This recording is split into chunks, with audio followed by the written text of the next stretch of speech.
नमस्कार मंडळींनो, काय नाही हो, जरा वाईट सावंतवाडीवरनं बांद्याक जाई होते बुतूरच्या रस्त्यान. तर थंय एक माका व्हायचं घाट लागलो. एक डाकूचा होता. म्हणजे कोकणातला ना प्रत्येक घाटाचे स्टार्टिंग एक म्हणजे तुम्ही वरसून येवा किंवा खालसून येवा थंय एक देवस्थान असता. तर तसाच हा एक देवस्थान आता तुमका देखवतोय त्याचा. या बघा मंडळींनो, तर देवस्थान पाया पडून घेवा. श्रीदेव 7 जांभळी देवस्थान. महादेव महाराजा धन्यवाद.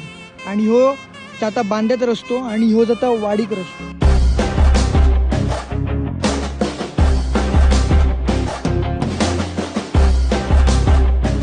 आणि हय मंडळींनो, प्रत्येक माणूस पाया पडता किंवा हॉर्न तर मारताच. ही हा कोकणची संस्कृती मंडळींनो. धन्यवाद देवा की माका कोकणात जन्म दिलंस. पुढचा जन्म पण हयच दे. कसलोय असन दे, झाडाचो असन दे, पानाचो असन दे, कसलोय जनावराचो असन दे, पण कोकणातच दे.